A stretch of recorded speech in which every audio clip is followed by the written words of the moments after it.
Hello and good afternoon to everyone. This is Baby Child and Co. Once again. This is our first live broadcast this year, and so we wish you a very happy new year. Um, Today we are talking about breastfeeding and we are troubleshooting breastfeeding. We are talking about all the problems that you can have when you are breastfeeding. And if you have any burning questions, you can start putting the questions in the comments right away while we get our guest into the studio. She's been here, but she went off briefly because of a challenge. So the reason we are talking about breastfeeding is because it's very important. And because of that, I would like you to share.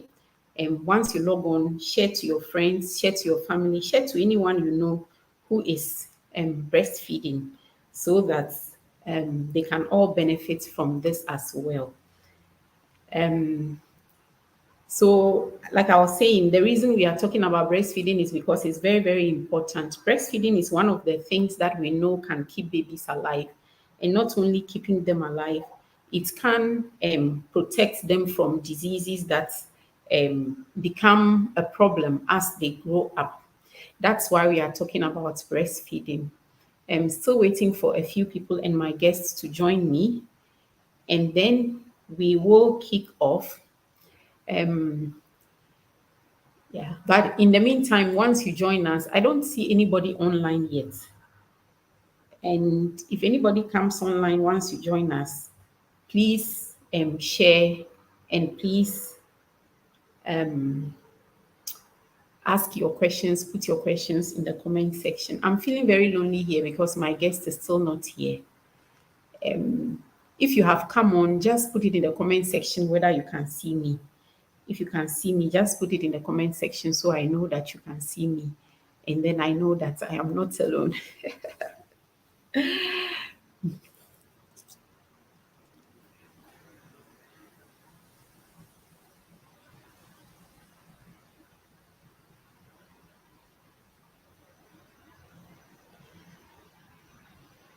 So, like I'm saying, it's very important we talk about breastfeeding because it's breastfeeding is something that keeps babies alive. Unfortunately, about only about half of Ghanaian women breastfeed the way they are supposed to breastfeed. Yes, I see one person has joined me. Can you just put it in the comment section whether you can hear me clearly? And I will see that. Tell me if there are breaks in the line. You can see me clearly, you can hear me clearly. Yes, so only about half of Ghanaian women, or less than half, it's about 40 something percent of Ghanaian women breastfeed the way they are supposed to breastfeed, which is that you start breastfeeding as soon as your baby is born, within 30 minutes of your baby's birth. And then you continue exclusively breastfeeding until your baby is 6 months old. And that is what we call exclusive breastfeeding. So, like I'm saying, only about half of Ghanaian women do that. And that is a problem. And that is something that we are seeking to correct. I can see my guest in the studio. And so, Frema, Abishaba, you I are, see. Frema, you are, Frema, you are live. So Yeah, I'm here, but I can't see you. my guest has finally joined, and so we will just kickstart the discussion. I did say that if you can see me, just put it in the comment section because we seem to be having some technical issues. So, my first question, Frema, we can see you, we can see all your lip movements, we can see your head movements, we can see everything you are doing. So, my first question is, how long after birth should breastfeeding start?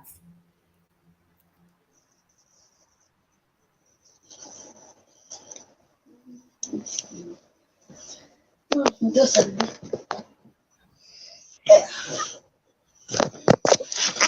this one. Yeah, so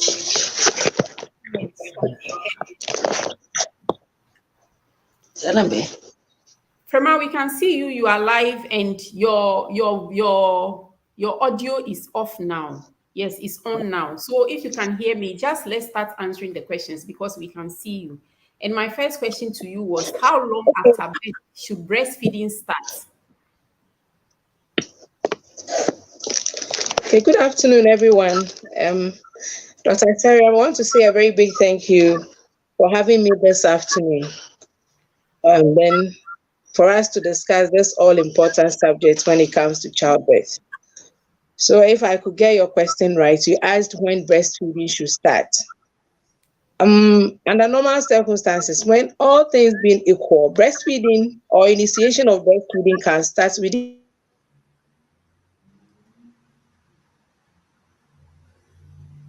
minutes to 1 hour after childbirth. So I apologize sincerely. Once again, we are having a lot of technical difficulties with our guests. I had to remove her from the stream because she's having internet issues again. I'm trying to add her back so that she will answer the question that I have asked. So I think perhaps we will just make this a question and answer session. But the problem is that um,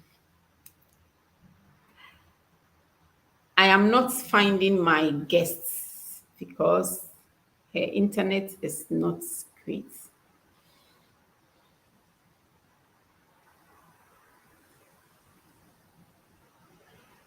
I'm still waiting for her to join. So if you have any questions, just put it in the comment section. Her internet is not great, and so that is why she came on and then she dropped off again.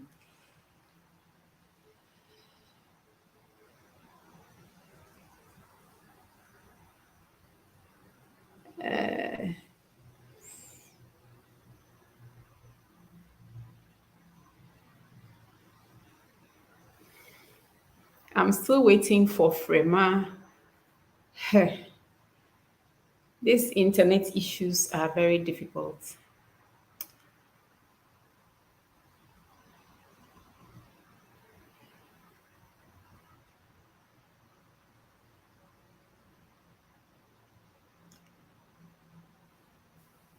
So Frema, you are on, but your audio is turned off. You have to unmute yourself. Yes, you are now unmuted. Yes, I'm here. Yes, so it's very difficult because your internet is not good, so you keep dropping off. But we are I live, don't and know. I can Okay. see the show happening, except that you keep going off. Okay, We but pray it doesn't go off again. let's answer the question that we started with. How soon after birth should breastfeeding start?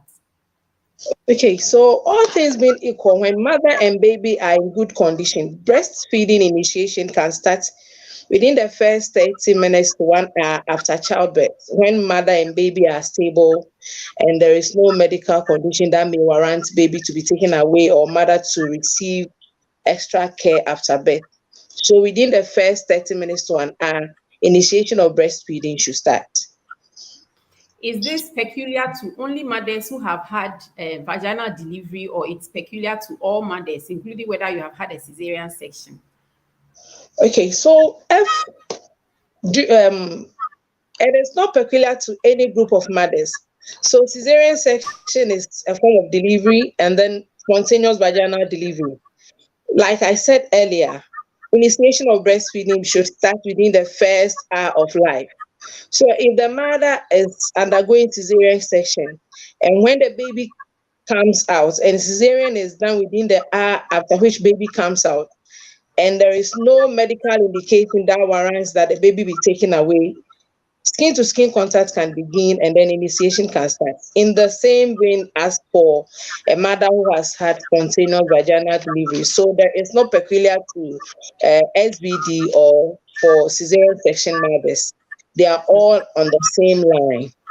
Okay. I ask because often we hear a lot of mothers say that because they had a cesarean delivery, they could not breastfeed until the third day of delivery, until the second day of delivery. And so there is this common perception out there that if you've had a cesarean delivery, then you cannot breastfeed. But what our senior midwifery officer is saying is that you may have had a cesarean delivery, but once you are stable enough to breastfeed, then you should breastfeed your baby as soon as you are able to. Ideally, within the first 30 minutes to 1 hour of delivery, you should breastfeed your delivery. So you mentioned something called skin to skin. Can you explain what skin to skin is? Okay, so when a mother is at the active phase or the second stage of labor, that is when the baby is about coming out, she's kind of babbed, or we say she's scrubbed, the abdomen is cleaned, and then she's informed that the moment the baby comes out, the baby will be delivered onto her abdomen or preferably her chest. So we don't want to have anything between mother and baby in terms of cord sheets. So we don't put a cord sheet on the chest of the mother before we put the baby there. No, the raw skin of the baby and then the raw skin of the mother. The baby is directly attached or placed on the mother's chest, and then the mother is encouraged to wrap her hand around the child as the child remains in that position. And then the cord sheet is rather placed on the mother's arm, the arm that is around the baby. That is where the cord sheet goes, and not between mother and baby. So when I say skin to skin contact, that is delivering the baby directly onto the mother's chest, or post cesarean when the cord is separated from the placenta. The baby is sent to the head part of the mother. Anesthesia gives the way, the chest is cleared, and then the baby is put in skin to skin contact with the mother. So when we say skin to skin contact, that is what we mean, devoid of putting a cord sheet or any flannel between mother and baby. So that's what we mean by skin to skin contact. Very well explained. But are there any benefits of skin to skin? Why should we do skin to skin?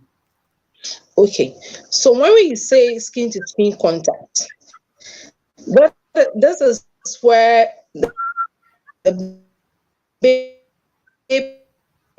receive the first warmth of the mother. And it's also a very important, it plays an important role with the initial contact with the mother. Ideally or naturally, you see that some of the babies will want to crawl to the parts where the breast is, and some of them will naturally be looking for the nipple of the breast. And that alone tells you that that child is ready to latch on and start suckling. So it plays an important role. And let's say that a production of breastfeeding, yes, or breast milk has hormone. There are some hormones that play a role. So the moment there is a contact between mother and child, those hormones come into play. As we go on, those things will come up, and then we may explain further. So when you put the baby's skin to skin, it helps with production and then milk flow. So it's not just an act, but then it also helps the mother to get ready, and then the baby to also get ready to latch on and then start breastfeeding. So that's what skin to skin can also do to mother and baby. So to keep your baby warm and to help you to produce breast milk early, you said it helps bring the hormones that are involved in breast milk production and Yes. breast milk coming out of your breast into play. Yeah. So that is to skin. Yes. But sometimes the mothers complain that they are in too much pain to be able to hold their babies. Does holding your baby, has it got any role in reducing the pain that you will feel after childbirth? Okay, thank you very much. So we have what we call after pain. After pain is a natural phenomenon. Let me put it that way. You see, the uterus is a pelvic organ. When I say a pelvic organ, it is way, way, way down in your pelvis. But when you get pregnant, it comes up to become an abdominal organ. So after birth, it needs to go back to wherever it came from. So that is in layman terms. So when you start breastfeeding, the hormones start to play, and then we have what we call contractions.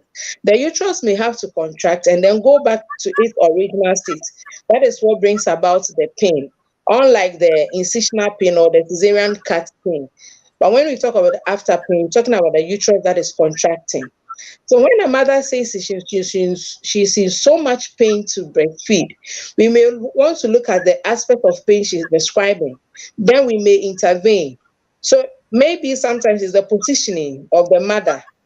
Maybe she's not comfortable enough. So when we try to look at the position of the mother, the attachment of the baby and all that, and realize she is doing so well in that aspect, but then she still has pain, then we may intervene to give some pain reliefs so the mother can come out of the pain and then continue to breastfeed her baby very well. So it depends on the form of pain you are experiencing. then we intervene quickly so that breastfeeding can be successful. So the kind of pain you describe and then the intervention that you'll be giving so that mother and child can have a good bonding and then breast milk production can also continue for us to feed our baby well. Christopher says good work to you. And Christopher, if you have any question, just put it in the comments and we'll answer it for you. But can breastfeeding help reduce this after pain? Yes, it does. Because during my initial submissions, I mentioned some hormones that come into play when breast milk production starts. So they are prolactin and then oxytocin. The oxytocin, apart from contracting the alveoli to help the milk to flow out, it also helps the uterus to contract. So when you breastfeed, you produce more of those hormones that will help the uterus to contract and then go back to wherever to its original place. If you don't breastfeed, you may say you can do other things though, but then if you breastfeed, it helps prevent what we call subinvolution, okay, or uterus that is not able to contract very well. It helps the uterus to contract and then go back to its normal place. So as you breastfeed and oxytocin is released, it also acts on the smooth muscles of the uterus, helping it to contract very well, and then it gradually moves to its place. And then it also helps prevent what we call PPH, postpartum hemorrhage, that's bleeding after birth. So breastfeeding or initiation of breastfeeding plays very important role in the contraction of the uterus. Excellent. I'm really enjoying your answers. But you said the uterus contracts. Can you say that in plainer English for us? When the uterus contracts, what does it mean? I'm tempted to explain Okay. it, but I want you to use your. When you say the uterus, you see, like, let's say a balloon. When you blow air into a balloon, it hardens up, and then when you release it, it becomes softer. So that is what happens to the uterus. So kind of it hardens up, and then it deflates or it becomes softer. So that act of hardening and becoming soft is what we call the contraction. So it Okay. hardens a while and then relaxes a while, hardens a while and then relaxes a while. That is what Okay. is meant by contraction. I hope I've been able to break it down. Yes, you've been able to explain Okay. it. So a lot of mothers will also say after they've had a baby that their milk is not coming, breast milk is not coming. So they don't want to start breastfeeding because the breast is empty. They rather want to give the baby something else. They want to give the baby maybe formula and wait for the breast to become big so that they feel that there's milk in it before they begin to breastfeed. What do you say about that? Okay, so there are so many factors that come into play when we talk of breast milk production and then breastfeeding of your baby. I just want to talk about three things so that we'll get it straight. We have what we call skin to skin contact. That's what we mentioned earlier. And then we have early initiation of breastfeeding. And then we have what we call proper positioning and attachment of baby to breast. So let me take the skin to skin contact. Skin to skin contact, like I said, the moment the baby is delivered via STS or SVD, baby is placed on the chest of the mother so that there will be warmth and then bonding and all that. And then we have what we call the initiation of breastfeeding. So when mother and baby had rested between the 30 minutes and first life, then you assist the mother to put baby to breast. So that is what brings about positioning and then attachment. So feet the palm of the hand and then the head in the curve of the hand and the lip of the baby comes into contact with the nipple and then the four fingers is placed beneath the breast and then we ensure that we root, that is you rub the nipple of the mother's breast to the lip of the baby and the mouth is widely opened and then the breast is pushed in or placed in the mouth and we ensure that baby grabs onto the areola and then not the nipple. Okay, when as we go on, I'll explain or I'll demonstrate for you to see how you should know that the baby has really latched on well. So these are the three factors that come in when we talk about production. And the moment you satisfy these three things, you are assured of breast milk production and then it flow. I mentioned about oxytocin and then prolactin. Oxytocin is what is a hormone also known as the love hormone. As you hold on to your baby, you think about your baby, and then you become confident in yourself.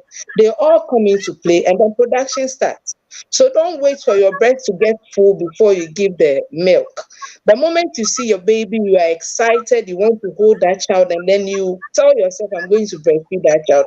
Breast milk starts. But the key point is it starts with suckling.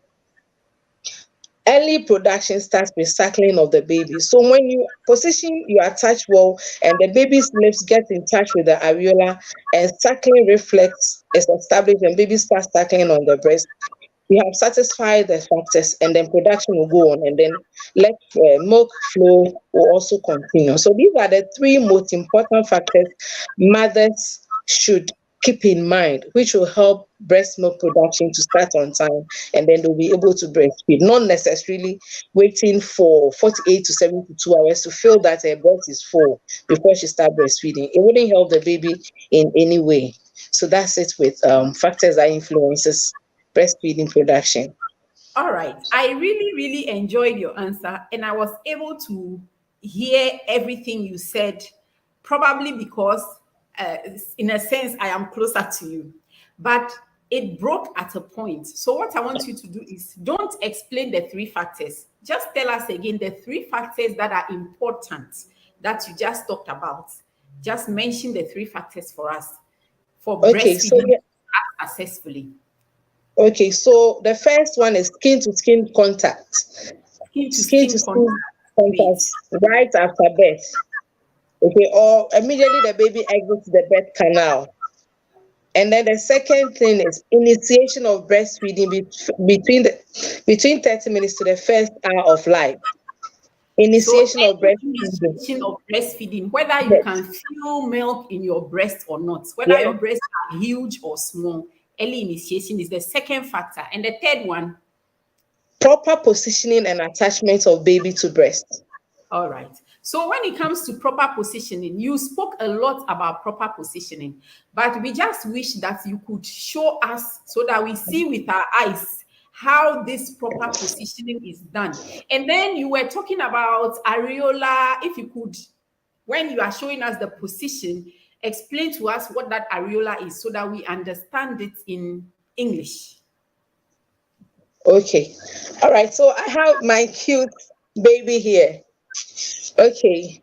So this is our baby. Or so this is a newborn. And first, we spoke about the skin to skin contact that is done on the delivery bed.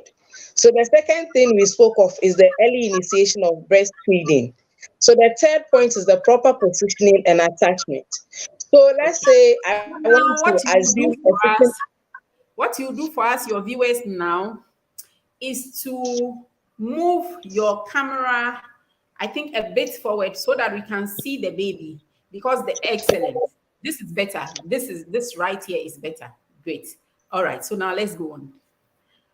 Okay, so we spoke about proper positioning and then attachment. So the mother should be comfortable before she starts with breastfeeding, or else along the line she'll get tired and then we'll stop. So I want to assume we are using the sitting up position. So a mother gets a seat where she can rest her elbow. Okay, or if possible, a pillow can be placed there so that she doesn't get tired. And then she makes sure her back has a backrest. Okay, if possible, a pillow can also be placed there for her so that she doesn't have any back aches. And then the baby is lifted from the bed and then is placed in this position. So the butt of the baby sits in the palm of the mother in this position. And then the baby is turns towards the abdomen of the mother. So automatically the nipple and then the mouth of the baby gets into alignment, or the nipple points directly at the mouth of the baby. Sometimes because babies have they have what we call the rootling reflex, or they are ready to latch on. You see, the moment the nipple gets to their lip, they try to open up, or they try to quickly latch on onto the breast. But you, the mother, should guard the baby to be able to hold on well. So 4 fingers go beneath the breast. It is not a scissors type this way. No. The 4 fingers will go beneath the breast, and then the thumb will be above the breast. In this way, then you root. When I say root, you wrap the nipple of the nipple of your breast to the lip of the child. Automatically, that baby will open the mouth. And then I mentioned areola. Areola is the darkened area that around the nipple. You realize that when you look at your nipple, maybe you're a fair person. So let me see the pigmented area around your nipple, but usually it's darkened. So when you put the nipple, when the baby opens her mouth, please ensure that the baby does not latch on to your nipple. When I say latch on, the baby does not grasp only the nipple, but then the mouth is widely open, and then you push in a bit for the baby to latch onto the areola. Areola is the dark area I spoke of that is around the nipple. So the baby latches onto that area. It is very important because that is the reservoir. That is where the milk is stored. The nipple serves as an opening where the milk comes out. So when you just allow the baby to latch onto the nipple, the baby will not have enough breast milk because it kind of the baby will have to strain to get the milk out. But then if they latch onto the areola, that is where the reservoir is. So when they suckle, automatically the openings on the nipple will open, and then enough milk will be pushed down the throat, and then the baby swallows. So this is the positioning. Your 4 fingers beneath the breast, the thumb is up. You root, that is, you rub the nipple on the mouth of the baby for the baby to open the mouth, and then you push in the breast. Don't push so hard so they don't kind of choke or vomit. But you gauge and realize that baby has taken enough of the areola, and then you position yourself, or you drop your shoulders, and then you lean back. If possible, a pillow can be placed beneath the baby, and then you can comfortably breastfeed as long as the baby wants. And I bet you, if you try this positioning and attachment properly, you wouldn't have any issues with nipples or breasts, blah, blah, blah. I think we may get there though, so let me not rush. But when you do it, that we realize that breastfeeding is very easy and very comfortable and very fulfilling. So I guess maybe by the time we close this section, we'll go through this stage again, and the mothers can get the position right so that they can breastfeed their babies properly. Thank you. I'm so excited about this demonstration, and I just feel like breastfeeding all over again. But two things you said, or three things you said, that I just want to reiterate. The first is that you said the mother should be comfortable. So if you are in a position and you are breastfeeding and you are not comfortable, try and make yourself comfortable so that you will continue the breastfeeding. And then you also said we should not do the Caesar hold. This is the Caesar hold, where the breast is between 2 fingers. It's like a scissors because it's spread out. We shouldn't do the Caesar hold. Rather, there should be 4 fingers underneath the breast, and then one, it should be like this, and not the Caesar hold where your breast is like this. So that is very important for the success of breastfeeding as well. And I also noticed, or from my work practice, a lot of mothers, they bend this way, and then they bend, basically they are covering their baby. They bring the breast to the baby. But if you saw my last demonstration, the baby came to the breast. So that, yes, not that you crouch over the baby like this. Okay, so let's take a question. This question is very, very important. The question says that, oh, the question has left. The question says, great discussion. That's from Jigodi. Jigodi, thank you so much for joining us. And we love that you are here because you are a health worker yourself. So she says, if our doctors and midwives know this, why are our babies given to us several hours after delivery through CS? And sometimes the mother is even transferred to the ward before her baby is sent later, even if they are both doing well. Why is this the case? I'm so happy you've asked this question. Unfortunately, we cannot answer for doctors and nurses not on this call. But what we know, what we have been taught, and what we are encouraged to practice is that if baby and mother are stable, there should be no separation. They should move together. Because when you move together, then you can do skin to skin. Like Frema said, the baby on your skin on the baby's skin, touching will even allow or will help the breast milk to come in early. So that is what we are supposed to do, skin to skin contact between the baby and the mother, unless of course the mother is sick. But having a cesarean section does not mean that you are sick. It simply means that you've had a baby and that baby must feed. And as she just said, even the act of feeding will help your womb, where the baby was, will help your womb to become smaller, and it goes down into your waist area, your pelvis, where it's supposed to be. The going down there becomes faster, as compared to if you don't breastfeed. So if you are on this call, midwife, doctor, and we have just reminded you once again that when you have a mother who has delivered, as much as possible, do not separate mother and baby. As much as possible, encourage mother to breastfeed within the first 30 minutes. From 30 minutes to an hour, encourage the mother to breastfeed, whether there is breast milk or there is no breast milk. All right, so the next thing I want to say is, how can mothers prevent sore or cracked nipples? You said quite a bit, but if you answer specifically, then we can understand it again. Okay. So prevention of cracked nipple or sore nipples is just one factor, or getting one thing done straight or correct, and then you'll be good to go.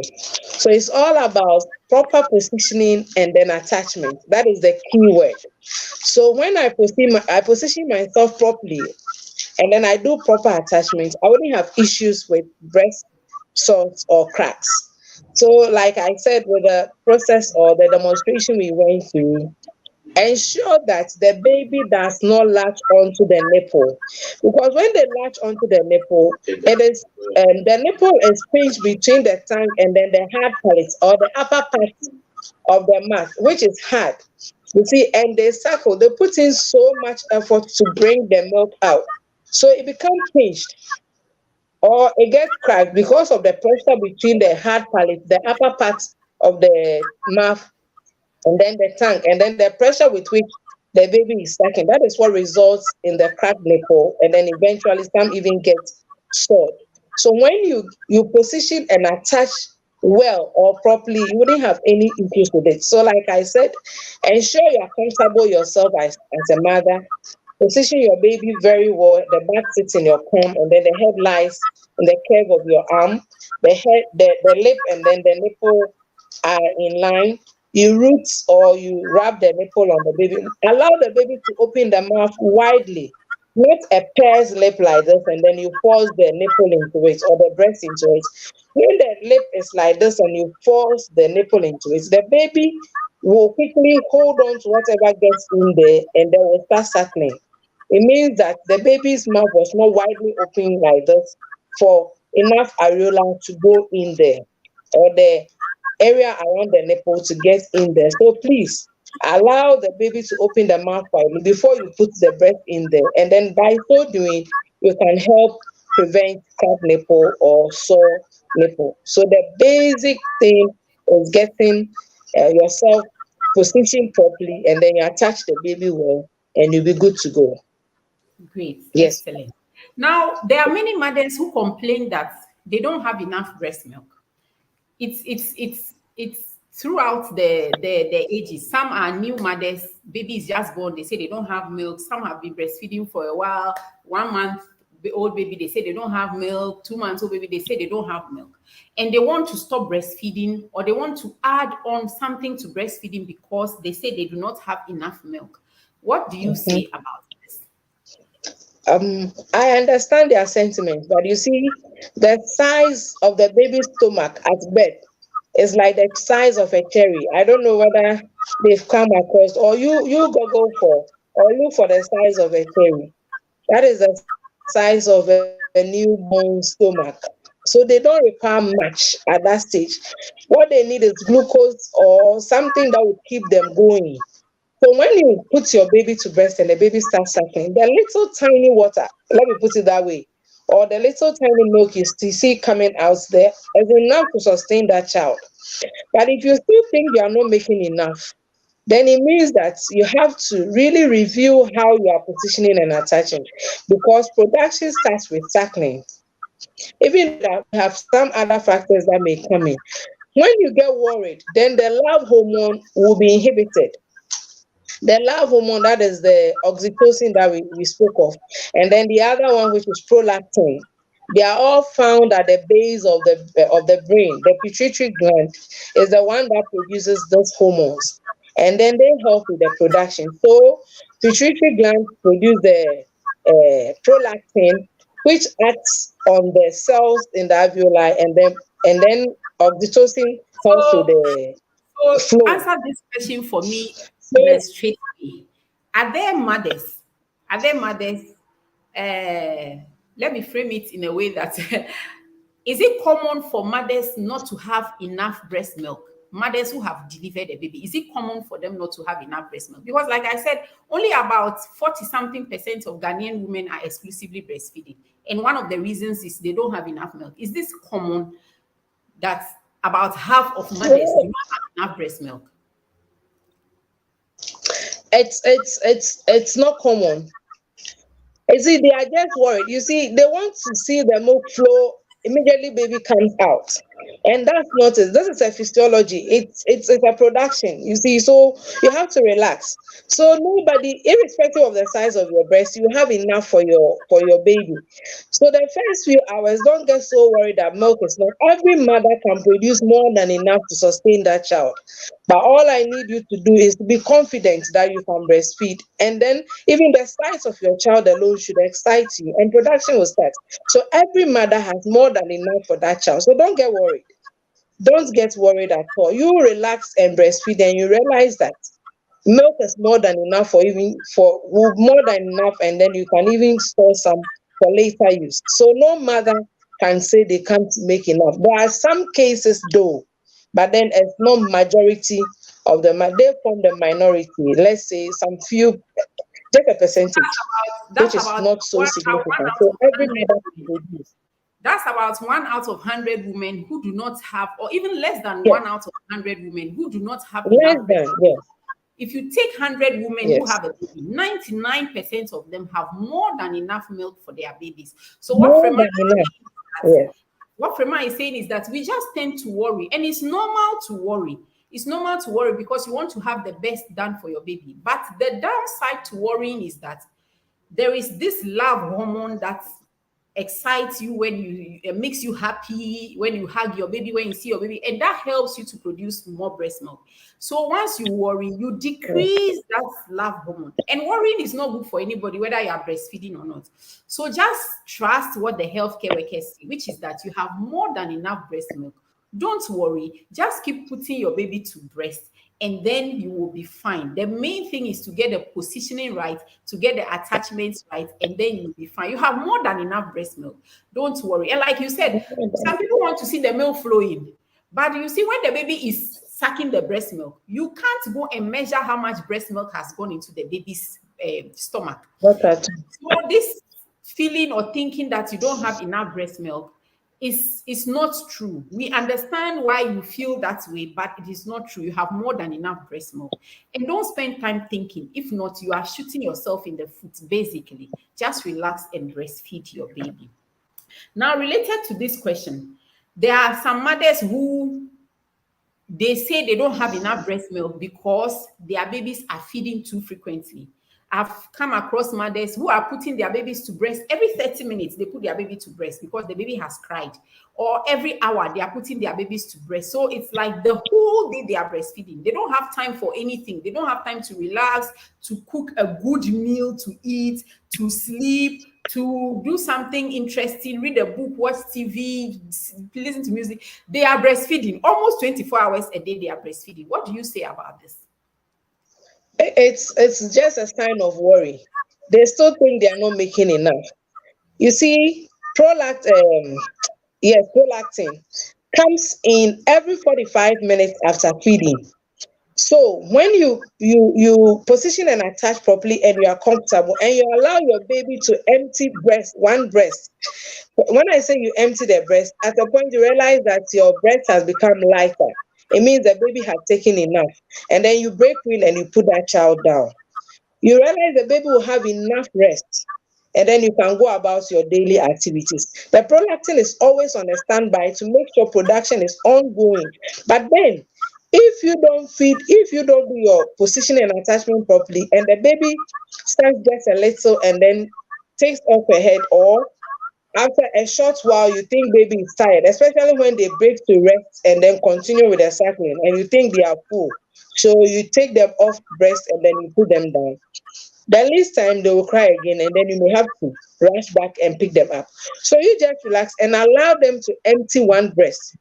So let's say in the course of using the left breast, baby cycles for a while and then dozes off. And then you put the baby down. When the baby starts crying again, when you lift up that child, continue with where you left off and let that one be empty. By so doing, baby can have both fore and hind milk, and then the baby will be full. And then in the next 2 hours or so, you can go and then check on the baby again, and if you want to breastfeed you continue, or you check the diaper and the rest. But if you don't get them to the limits they can take, or they don't get enough, that is where the little crying comes in. So you just relax, put the baby to breast, empty one breast. If the baby is still suckling and you feel this one is empty, just put in your fingers. That's why you have to wash your hands before you start breastfeeding. You put your small finger at the curve of the mouth, you bring the breast out slowly, and then you break wind, and then you continue with the other one. When they get full, they will leave it and doze off, and then you break wind and put that child down. All you need to do is to relax and breastfeed till the breast is empty, and you'll be good to go. But if you do it like a short while, you put the baby down, go to do something, then it means that it's going to be a cycle. You keep breastfeeding, breastfeeding, breastfeeding, but then take your time. Even if it's 40 minutes for the baby to empty one breast, you know you have done your best or your bit, and then that child can have enough rest as you also go about doing other things. So that's it with the intermittent So, feeding. because I love talking about breastfeeding so much, let me just bore you by repeating some of the things that she said. You see, there is something like breastfeeding too frequently. That's what she Mhm. explained. Every 30 minutes you are putting your baby to breast, it means there is a problem. So if every 30 minutes you are putting your baby to breast, something is wrong. You need to attend to what is wrong. The most common thing that is wrong is that you have not got the positioning and attachment right. If every 1 hour you are putting your baby to breast, which means that you are feeding your baby 24 times a day, there is a problem. And you must look at what that problem is. Now, the reason you may say, okay, but if I keep feeding my baby so many times, is it not good? My baby will just grow. No, it is not good. It's not good for the baby and it's not good for you. The reason it's not good for you is that you will be too tired. You should not be breastfeeding your baby every 30 minutes to an hour. You will be too tired. And the tiredness will work against you, will work against your breastfeeding. That's one of the things. And you are not there only to breastfeed your baby. There are other things you should do for your baby. Sing for your baby, cuddle your baby, just look at your baby and be happy, talk with your baby, play with your baby. If you are breastfeeding this baby 24 times a day, how are you going to find time for these things? And then, and these things are all important for the development of the baby. It's not just breastfeeding. And then for the baby, it is not good because Frema mentioned something called fore milk and hind milk. If you feed your baby every 30 minutes, what will happen is that the baby is not hungry when you are feeding. Because if the baby is hungry, the baby will empty the breast and it will take a long time for the baby to be hungry again. So if you are feeding your baby every 30 minutes or every 1 hour, your baby is not hungry. So you are probably mistaking something else for hunger. And the reason it's not good for the baby is that once the baby is not hungry, the baby is going to take only the fore milk. The baby will feed for 2 minutes and stop, or even 1 minute and stop, because the baby was crying, you put to breast. Baby is not hungry. 1 minute, baby stops crying, you put the baby down, or baby stops feeding. And fore milk does not keep the baby full for long like hind milk does. Fore milk is the initial part of the breast milk. So your baby must feed long enough to get a fore milk that will quench the baby's thirst, and the hind milk that is heavy and will keep the baby full for a long time for you to do other things. And then by the time you are feeding again, the baby is actually hungry. So this is something that you need to understand, and that is why I tried to say it again. So feeding your baby too frequently means there is a problem. It means you need to find what that problem is. You need to talk to somebody who knows about breastfeeding so the person can help you. So if you find yourself feeding your baby every 30 minutes or every 1 hour, there is a problem. Now, Frema, linked to what I have said, I said some mothers mistake every cry to mean the baby is hungry. And that may be one of the reasons why they've got the attachments right, they've got the positioning right, but the baby keeps crying and they think that once baby cries, baby must go to breast. There must be ways that we can tell when our baby is hungry aside crying.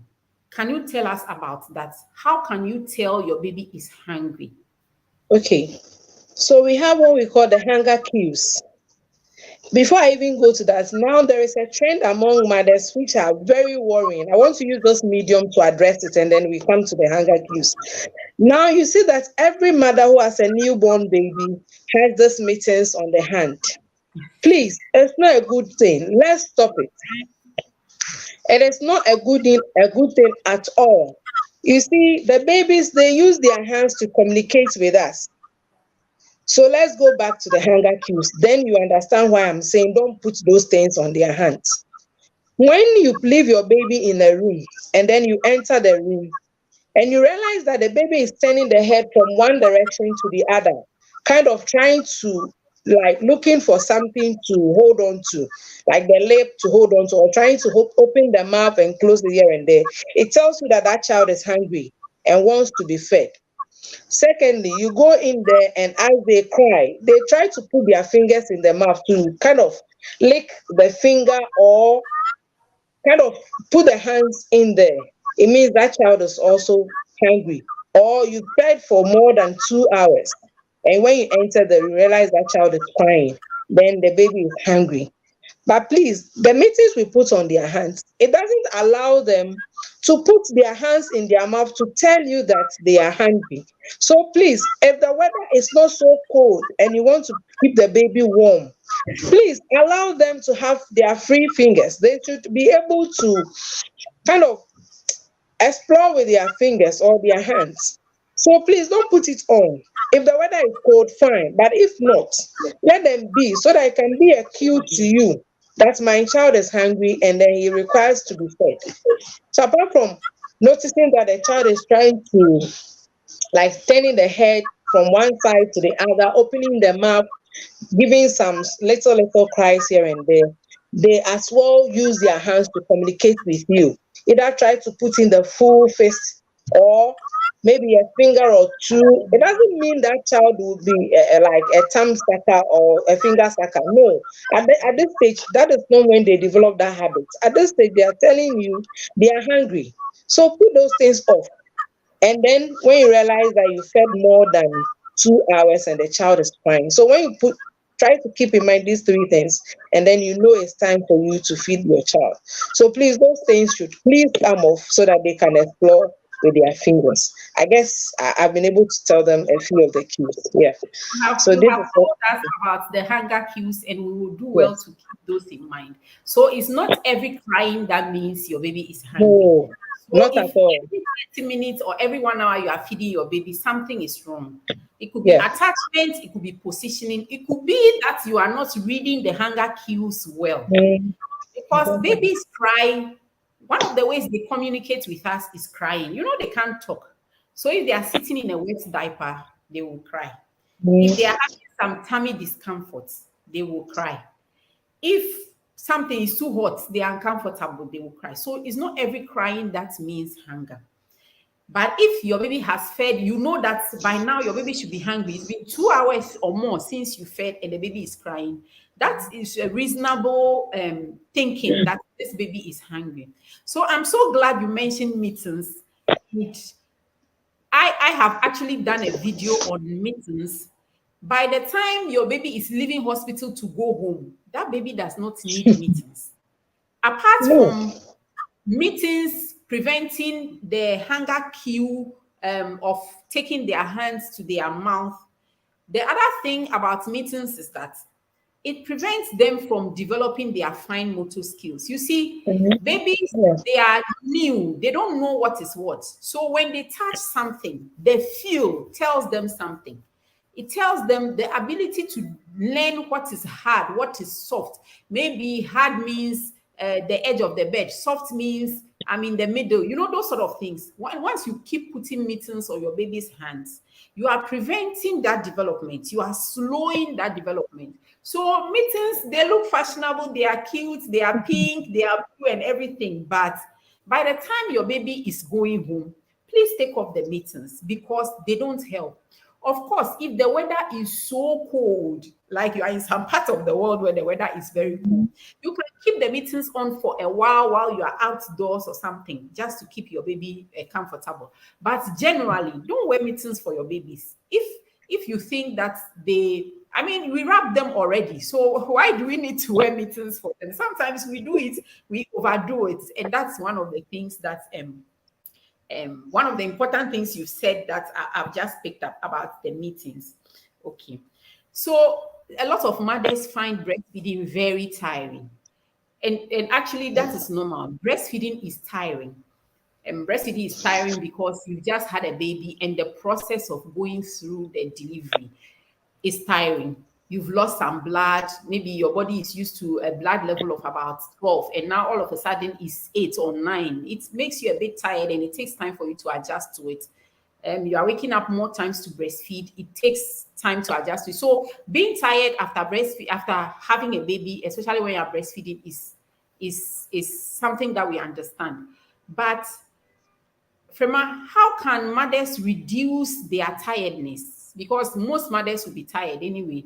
I'm sure when you were breastfeeding, you were tired. When I was breastfeeding, I was tired. But what things can we do around the breastfeeding to reduce our tiredness while we breastfeed our babies? Oh, okay. I don't think it requires any special effort. So let's say you're a first time mom or a fresh mom. We can solicit for a significant person's help, okay, so that she can help with the chores in the home. That is, if we have somebody to help us take care of those things. Or we can even, our husbands can also help us with the home chores so that it will bring the stress down for us. Then when it comes to breastfeeding itself, so like we have mentioned over and over again, make up your mind you are breastfeeding. Okay, forget about the after pain. Forget about how much blood you have lost and all that. I know it comes with some form of stress though, but then the excitement alone may take away some of these stresses, and then you'll be fine. So get help when there need be. When you have breastfed and you realize your baby is full and then there is a significant person, you can leave the baby with that person and then you can also have rest. So we have what we call rest and sleep. It's very, very important. If you don't do that, you may even break down. So when you have breastfed and you know your baby is full, leave it in the care of another person and then you can have enough rest. And then ensure that you are comfortable enough before you start breastfeeding. Don't always be in haste. And then schedule your work at home. You can have a to-do list. You may not be able to exhaust everything, but you prioritize them. Which one comes first and which one is next. So when baby is sleeping, you can quickly do other things and then get back to whatever you are doing. Somebody may say, how about those of us who don't have any help at all? Like I said, when you schedule, when you plan, if you don't plan, you plan to fail. So you just plan your day's activity and you'll be good to go. Those you are able to complete, fine. Those you are not, you put it in the fridge and then tomorrow you continue. So you can as well talk to your husband to get your washing machine. So washing machine is not for lazy mothers, like people say. It's not for lazy mothers. It also helps to bring down the stress so we can actually take proper care of our babies and then ourselves. Because if I should break down, maybe the money you go will more than what we are going to use to get a washing machine. I'm advocating for it because mothers are really getting tired.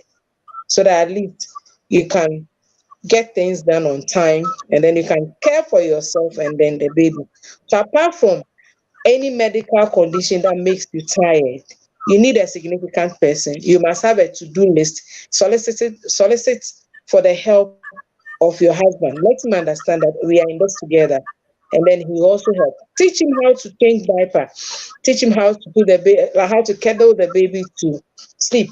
Teach him some of these basic things, and it will amaze you how they'll go about it. They are good at. Some of them are afraid though, but then gradually, when you test them, they'll be able to come up of this fear, and they will help you, and you'll be amazed. You'll be working, and they'll be out there strolling with the baby. Before they come back, baby is fast asleep.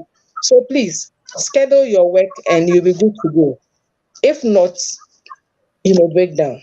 So that's it with the stress. Excellent. Okay. So if you have a question, put it in the comment section and then we will answer it for you. Any question at all about breastfeeding, just put it in the comment section and we'll answer it for you. So what you have told us is that you cannot pour from an empty cup. If there's nothing in your cup, you Mm, can't give anything to your baby.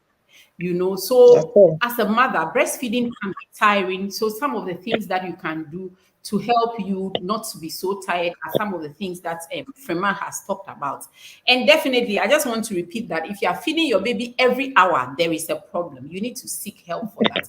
Or you are feeding your baby every 30 minutes, which will contribute to your tiredness. Because who feeds? I mean, 30 minutes means you won't do anything. You won't have time for anything. It will contribute to your tiredness. You need help for that. So we've got a comment about machines. I think because you mentioned the washing machine, said machines are so helpful. So, like you said, there are some people who think that if you have machines at home, it means you are a lazy mother. But caring for a baby also includes the time you will have to love your baby, to play with your baby. Just look at your baby and you'll be Mm, happy. All those help the child to develop. So the comment is that machines are so helpful. Blenders, washing machines, etc. You are not lazy when you have them.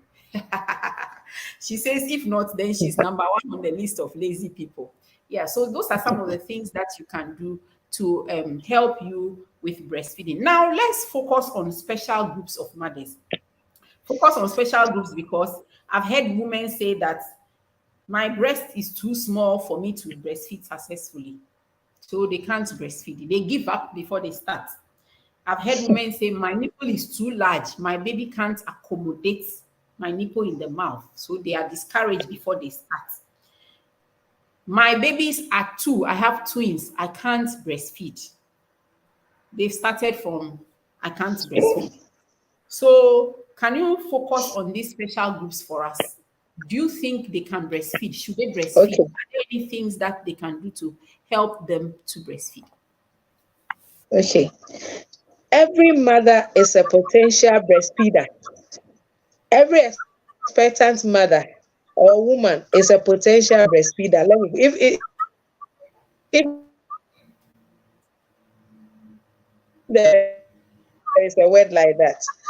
So those with the large nipple, let's talk about the size of the breast. It's suitable for every size of breast. Be it small, medium, or large. Production will start and flow will continue. So please don't look at the size of your breast and condemn yourself even before the baby comes out. Breast milk production has nothing to do with the size of your breast.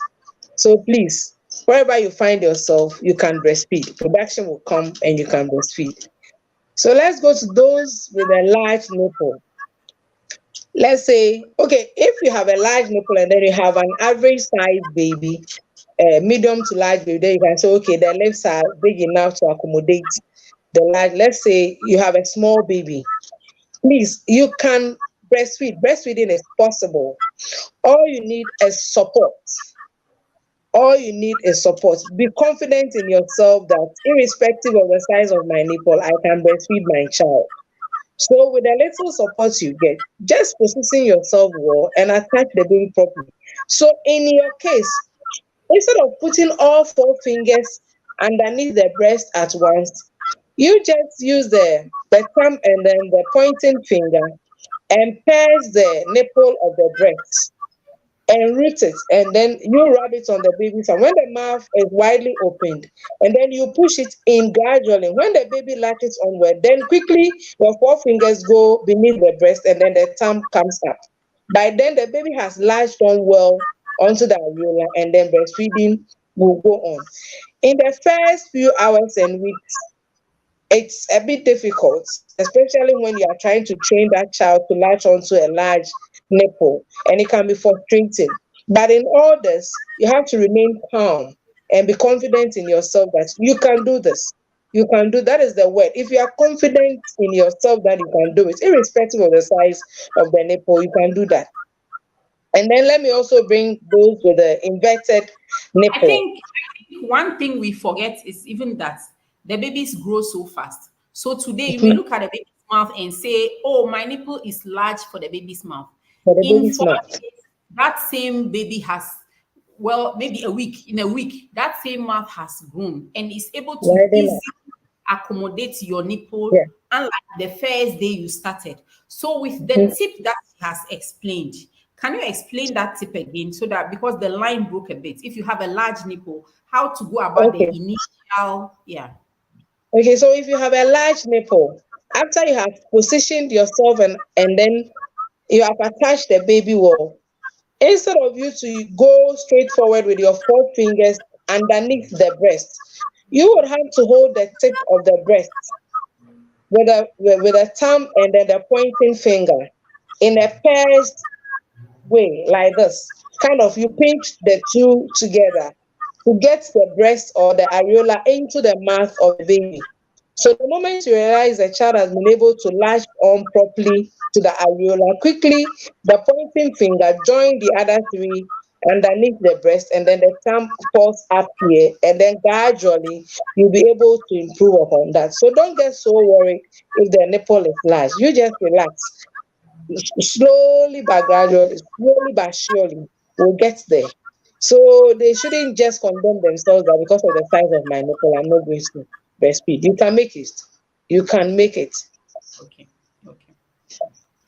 So let's move on to the next group that you were going to talk about. I don't know whether you were going to talk about twins or inverted nipples. I don't know which one you were going Okay, to talk so okay, so let's do the since we are on the nipple condition, let's do the inverted nipple, and then we come to the those with twins and triplets. So inverted nipple, yes, the baby can latch on. Like we said earlier, breast milk is not from the nipple, it's from the areola. So if the baby is able to latch onto the areola, you are good to go.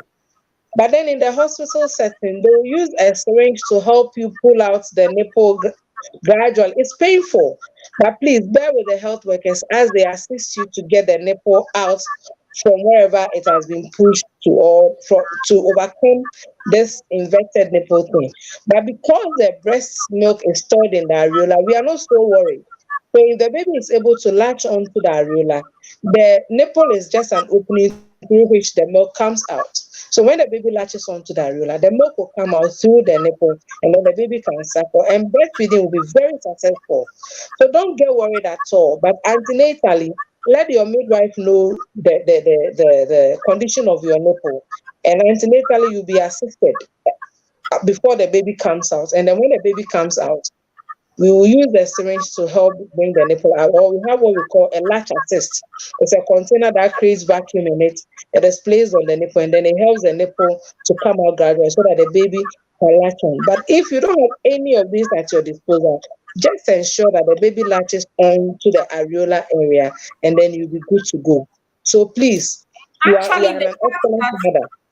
actually the fact that your nipple is flat or inverted when you are pregnant does not mean that it will be flat and It will not inverted when you come have a baby. Because once you have a baby, the breast is more stretchable. So that alone may even help you in addition to what they will assist you with in the hospital setting. So every mother can breastfeed every as mother. saying, yes. So let's go on to the next group that you want to talk about. So I always say that when you have twins or triplets, it is not a hindrance to successful breastfeeding and exclusive breastfeeding as well. You can breastfeed both, you can produce enough milk for both babies or for the triplets. All you need to do is to start up that I'm going to breastfeed, and you produce enough for them. Don't get worried, I have two. So it means I'll not make enough for both of them. No, both babies have their characteristics. When you study them, you know when this one cries, when they're hungry, and when this one does this, and then you'll be able to schedule between the two of them. Or we have what we call the football hold. You can have both babies at the same time and breastfeed. Okay, that one with support.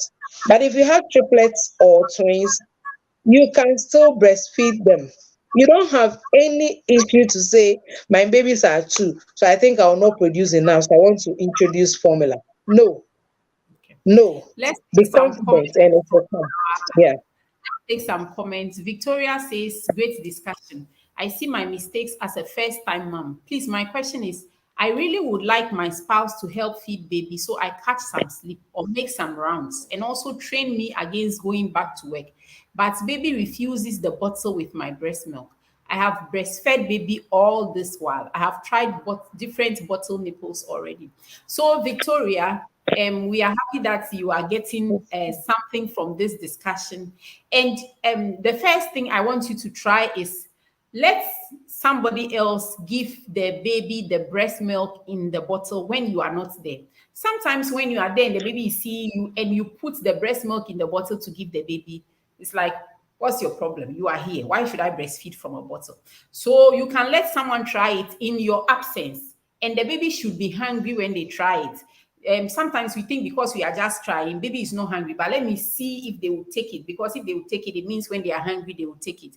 That may not be true. If you are not hungry, you may not bother. And don't be the one trying it for the baby. Let someone try it in your absence. That's one.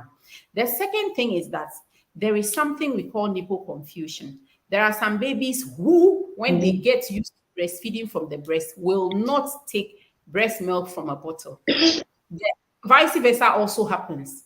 There are some babies who, when you start feeding them with a bottle, they will not take your breast again. We don't know why some babies develop that. And those of them that develop it, it's very difficult to deal with it. So it's possible also that your baby has nipple confusion and will not take any other nipple from a bottle but your own.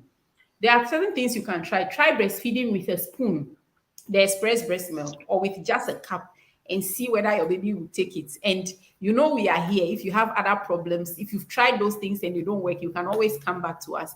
And thank you for always joining us. So those are the two things that you can try. Somebody made a contribution when you were talking about small breasts. She said that's Taste and Bloom. Thank you for joining us from YouTube. She says that she has small breasts and her nipples were inverted before her first baby, but she overproduced breast milk and she used to get engorged so quickly. So that is just an encouragement to you. If you think your breasts are small and you can't produce enough breast milk, the size of the breast, like Frema said, has nothing to do with breast milk production. The size of the breast has to do with fat. It is not the part of the breast that produces the breast milk that makes it look big or small. The size is related to how much fat is in your body. So the size of the breast has nothing to do with breastfeeding. So that's encouragement for you. And I think Fafali is just commending us that she's learning something new all the time. So thank you so much for joining us. Now our time is spent. We spent about the first 7 or 8 minutes trying to get our internet going, but thanks be to God, it's been good. So since we got it going and we have overspent our time, I really love talking about breastfeeding just like Frema does, and we wish we could go on and on and on and on and on, but it's not possible. If you have just any one last question in the last 1 minute, please put it in the comment section and we'll answer it. Otherwise, Frema, can you give us your closing? What do you want us to take from this? Let me say mine first. Mine is that if you are breastfeeding your baby every 30 minutes or every 1 hour, there's a problem. Find me and ask me. I'm on Facebook, I'm on YouTube, I'm on the web as Baby Child and Co. Find me and ask me. If I cannot answer, I'll refer you to Frema. If you are breastfeeding every 30 minutes or every hour, 1 hour, there is a problem. You need help, and we are ready to help you. Frema, what are your closing remarks? Okay, so all I need to say is, or all I want to say is that breastfeeding is a beautiful thing. It is so special. And every expectant mother should be bold and confident that she'll be able to breastfeed a child. Do not let anything be a hindrance in your way. Just tell yourself, I'll breastfeed this baby. And before you know it, you are good to go. Stick to the proper positioning and attachment, and all other things will follow, like the word of God. When you seek the kingdom first, everything will follow. So when you do proper positioning and attachment, all other things will follow. You won't have issues with engorgement, sore nipple, blah blah blah. No. So stick to proper positioning and attachment, and all other things will follow. So that is my closing remarks for this section. Thank Okay. you so much. Prema is a senior midwifery officer at Kolebu Teaching Hospital. So if you see her face, when you see her in Kolebu, you can say hi. She does this for us. We don't pay her for her time, or her internet is free. And so we are very, very grateful for supporting us, for supporting the children of the world, because breastfeeding is one of the ways we can reduce the death of babies. We know that in the whole world, our children from sub-Saharan Africa are among the ones that die most. And breastfeeding is one of the things that can keep them alive. So thank you for doing God's work, for keeping the babies alive for us. Thank you so much You're for joining us. welcome. Myself, Thank I am you. Dr. Sarah Wadri. If you haven't been to Baby Child and Co before, we are everywhere. We are on YouTube. Find us and subscribe. We have a lot of videos. We've talked about it, mittens. We've talked about everything. You know, if there's something we haven't talked about, just ask me and we will talk about it. I may bring Frema back for us to talk about it. And if you have questions, if you are watching this on replay as well, you can still put your questions there and we will answer it for you. You can still share even if you are watching after the show is over. Thank you everyone for joining us and see you next time. Thank you so much. Bye. Bye.